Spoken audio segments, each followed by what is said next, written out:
this is Bogu with the Young Gifted and Black Entrepreneur Awards. I'm here with one of our 2016 honorees, Lilian Ajayi. How you doing? Good. I love how you pronounce my last name. Nailed it. Listen, you are presented with the Philanthropist Awards this year. So how does it feel to be getting an award? I mean, it feels fantastic. I feel truly honored. It was a pleasant surprise. I was actually in Nigeria when I got the email notification from you guys, and I'm truly delighted, and I hope that my actions and my true intentions with GC4W continues to inspire other people to come out and do what they love, right? Yes. So let everyone know, what is the GC for Women? Yeah, so Global Connections for Women Foundation, GC4W is the abbreviation. Our mission is to connect, educate, and empower women and youth around the world. Last year, our commitment was to 100,000 women and youth around the world, and we surpassed our goal. Oh, really? We were able to enrich the lives of 3.5 million people, Oh, wow. which is fantastic. A lot has to do with our partnership with key organizations, both here and abroad, and we're super excited that we were able to do that. So this year we're a little bit more aggressive with our goals, and I hope that we make it. So how did you start off your organization? Great question, and I often don't get asked that questions a lot, but I started GC4W for several reasons. One, I was part of a discussion at the Harvard Club where I'm a member, and this group was talking about women, power, and community, and they were asking us that, how are we contributing individually to our community, specifically to help women. And so I posed a question about how are we connecting women both internationally and here in the US, and they were like, oh, there's no organization that does that, like in the way that I described it when I made that statement. And so I went from there, and I remember looking at the girl who sat next to me and said to myself that, what am I not doing? Like, what? She's like, are you thinking about starting something that does that kind of unites women? And I said, yeah, I think I'm going to do something. And from there, I came up with the name Global Connection for Women, and it's in true form a global connection for women. And we've just been around since then. One of the first things that I did, that I wanted to test if there's a need for GC4W in the world, was we launched on Twitter. I felt like at the time we were so focused on gender inequality, and people were talking about we need more of this, and I said, who's celebrating women and their accomplishments? And so we started focusing our news on just empowerment and women leaders and accomplishments that women were making around the world. And before you know it, we started developing the different programs with GC4W.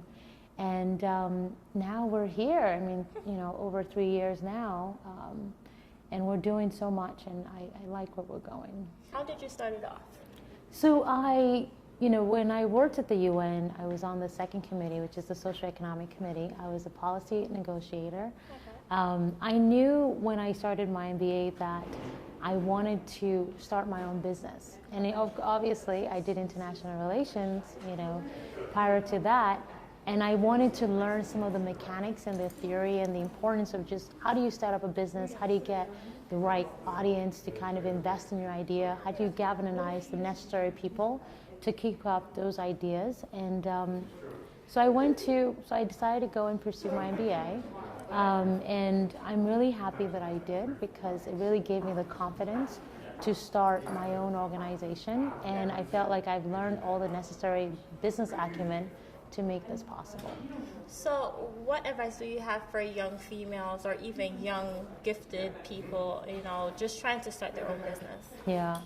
The first thing that I would say is, one is follow a trend, like figure out what you're really passionate about.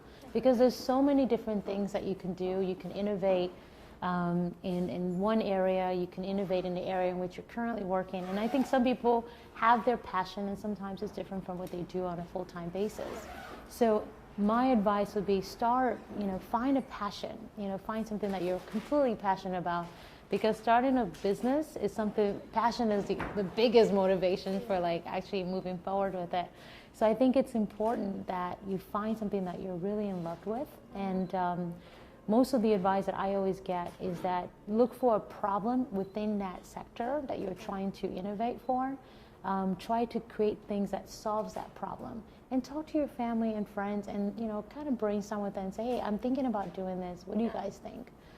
Be very careful talking to people who are not your immediate family when you're thinking about an idea, because sometimes there are people who are just a little bit intimidated. Oh my God, when you release this might happen. So you want to protect yourself. Keep it with just your mentors, your really close friends, and your family, your brothers and sisters or uncles. Tell them about it. See how they feel about those ideas, and then create a plan and just get it done. What advice do you say to other people that would say that, well, maybe you went to Harvard, but they don't have the same resources as you did? Right. I would say that, that's not a good excuse anymore, because now we have social media, and social media has really opened up the world to resources. I mean, now you can actually connect with individuals directly by sending them a quick note, by following them. It's easier now than before to even gain access. So networking is much easier now. You have the LinkedIn of the world. So don't limit yourself and say, oh, because I went to a particular school, I don't have the same resources as the person. Take advantage of what's around you, and feel confident enough to reach out and start the connections. Okay. So let's talk a little bit about the Women's Day Awards that you had in March last year. Yes. GC4W International Women's Day Awards. It's something that I always enjoy doing year after year. Last year it was at the Library of Congress, and we honored Dr. Joyce Banda, Wendy Diamond, Congresswoman Barbara Lee, a handful of really remarkable women who are leaders in their own right. These are women who are changing the wave. They're a trend center, and they are not afraid to take a risk. And I feel like women, young women, older women, women in between ages, are looking for inspiration. And I felt like those individuals that we honored are truly an inspiration to all of us.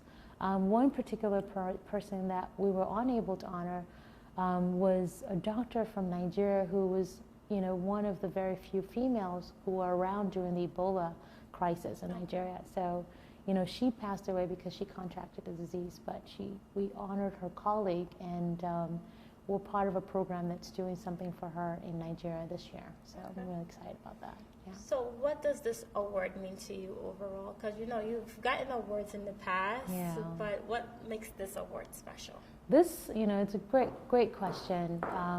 This award is very, very, very special to me. It's a validation that what I'm doing, my mission to help people, it's something that's been acknowledged and appreciated by my community. I think that there's a lot of women and males who are doing things around the world, both domestically and internationally, that sometimes they need to be recognized for their effort, just as a way of motivating them, that keep going. It's a gentle affirmation saying that you're on the right track. We're proud of you. So I feel truly honored about this award.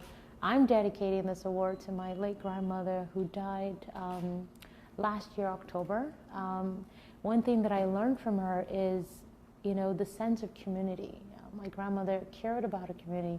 She was a member of a church. She was a leader in a church. And I saw her all throughout just do things for our community. So that same lesson was passed on to my mom, Chief Ajayi, who also is a community leader. And now I didn't even know that I was going to be in this role, but I really enjoy helping people. And it brings me so much joy to connect women to resources, to education access, and things like that.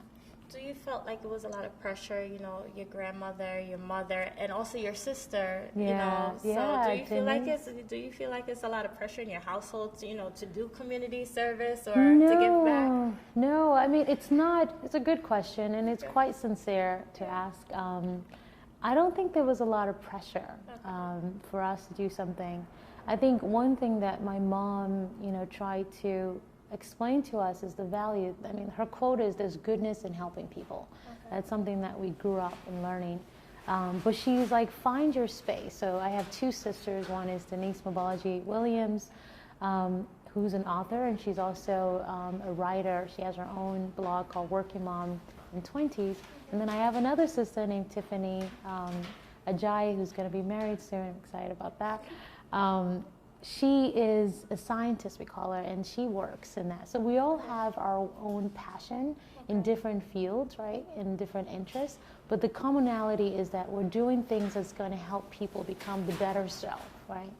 And so there's no pressure. It's just something that she kind of kept with us. And for me, it's just my own natural passion to help. My mom was a single parent mom. And so I wanted to help women like herself who don't have, you know, the support of two-parent household, right? And I think a lot of the women that we support are single parents as well. Okay. Well, I want to congratulate you on your success, and you know, we look forward in seeing you at the 2016 YGB Entrepreneur Awards, February 24th. And I just want to say that thank you so much for the honor. Thank you, YGB, for honoring me and all the other honorees on the list. I mean, everyone is fantastic. I have a few friends there, Lola Ogunaike, Janelle, Hazelwood. I look forward to receiving awards with the rest of us. And thank you so much for making the time to meet with me. No problem.